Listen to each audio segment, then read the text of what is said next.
This is an area that we did a thinning to encourage the oak seedlings to sprout up that we have in the understory.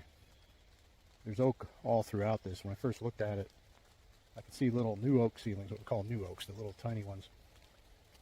It was a little bit too crowded with poplar. It was high graded years ago, and all the oaks pretty much were gone out of the stand, except for a few. And there's one right over there, one down there. There's some hemlock seedlings down that way. But this whole area was completely impenetrable. You couldn't walk in it, you couldn't work on it. Lots of stilt grass, lots of multiflora rose. It was terrible. You couldn't walk through it. It was up to your eyeballs. So we went through, we sprayed what we could. That was funded. And then we were paying a logger to go through here thin to get a lot of good sunlight in here and regenerate this oak. There's, just a few seedlings here and there, but they need a lot more sunlight than what they were getting. And you just can't have all that invasive brush in here. And stilt grass just won't let anything grow. So this is getting thinned down quite a bit. Let me turn this around. That was all birch up there, and they cut that down. Now I wrote a forest management plan. It was funded by NRCS, and then all of these techniques are also funded by NRCS. You could never really afford to log this the way we did because it's just nothing but small poplar. But we marked the better poplars to leave. So you can see that they all have good healthy crowns on them. We left all the oaks. And so this will come back as a yellow poplar oak stand. And hopefully the landowner will keep up with the spraying that needs to be done and keep the multiflora rose down. We've got a lot more spraying to do next year once things are opened up.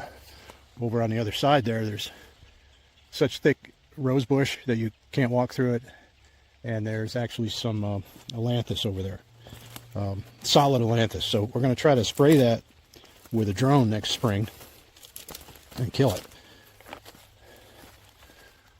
So let's see, where's all the oak trees?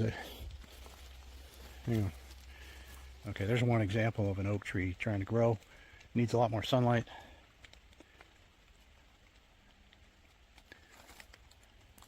There's some Japanese barberry that we didn't get to. Tried to spray that stuff too.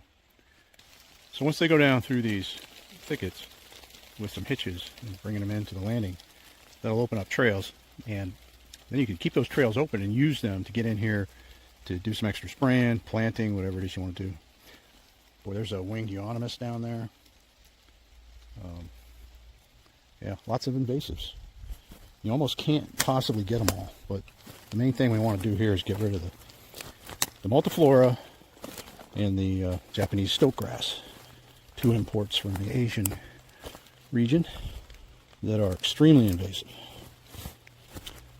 So very stony in here, very wet, which makes it really suited to poplar. So we'll probably get an awful lot of poplar back, and that's okay. As long as there's timber growing, trees growing, and not invasive brush, I think we'll be okay. I'm going to go down and look at another section that we sprayed and see how that's turning out. I don't know if they logged down there yet or not. There's a nice oak. Best thing to do with an oak like that, when it's starting to spread like that, it spreads because it's in the shade. And you could just cut that off at the root collar and it'll resprout and grow into something nice.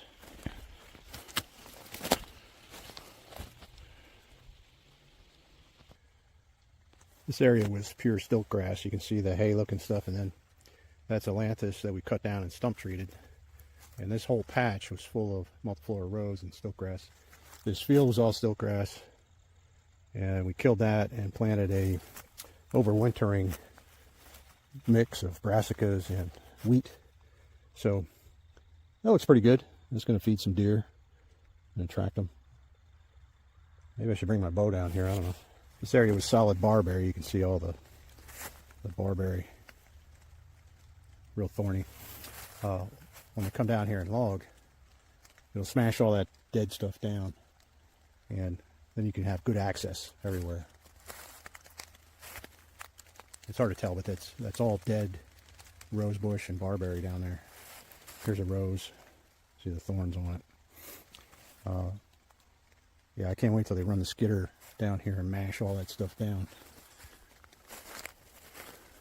This area was solid invasives. See, all that brown is dead brush and vines. It was nasty. Now, is some of that good? Yeah. This is a good area for deer to hide in. But that's okay, because we're going to have native plants come back. It'll be a lot better. We try to skip over a lot of the native stuff. Although we do have some wineberry here that looks like it's still alive. That's not good. We still have some survivors. There's a barberry that survived. But I'd say we probably have 90% of it killed. Now you can walk around in here a little. Anyway, the trees that have the blue paint on will stay. There's one, two nice ones. And these little guys will all go. I'm thinking maybe we ought to mark a little bit more in here. That one's marked up there. That guy. No, that guy. But once he runs around in here a little bit, it's going to really help. I'll send him down here next. You can see that there were some big oaks in here years ago, and they're all gone. There was some nice cherry in here. There's walnut in here. What I'd like to see is a lot more walnut, and that's something that we could probably plant in here. It's walnut.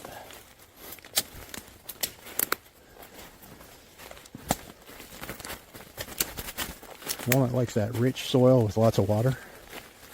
And that's what we have here. So another thing that's in here is quite a bit of eastern redbud. There's one here, one there, one there, one there. There's one that's green, that re-sprouted from a busted off stump. There's quite a bit of it in here, and it's just a beautiful tree in the spring. It gets these beautiful blue flowers on it, and when this is thinned down, you can look down through here and see that flush of blue flowers. There's another one on the ground there, right there. So, much better. Now, as I was saying, you could never sell a small pulpwood sale in here, in this region right now. Unfortunately, there used to be a pulp mill that was very close to here, but it got bought out and shut down. There's certain pulp mills that are trying to corner the market, and they don't care about jobs and things like that. So,